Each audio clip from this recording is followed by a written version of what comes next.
לקח לי זמן עד שהבנתי, זה לא קרה לי כשישנתי, ולא שום קלישאה בה הסתנוורתי. זה תהליך קשה, ארוך ומייגע, של הסכמה והשלמה עם דברים שאני מזמן יודע.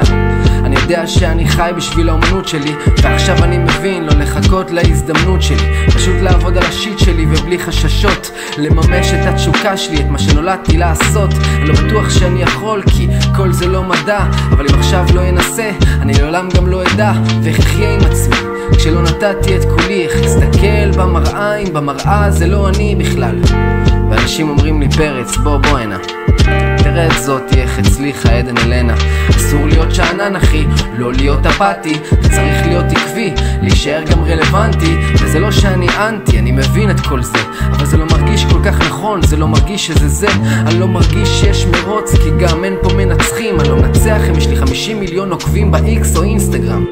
זה לא שאני לא חולם על הצלחה, כל אחד בסתר מברך איזו ברכה, אבל ההצלחה שלי היא בסך הכל ליצור, להתפרנס כמו בן אדם. את הפירות אני אקצור גם אם זה יעלה בדם כפרה. אז בזאת אני נשבעתי, איישם את שהבנתי, אסיים את שהתחלתי, והוא לא ידע שהצלחתי. כשאם הגוף תזוזי, כשתשמעי את פרץ על הביט של קוז'י.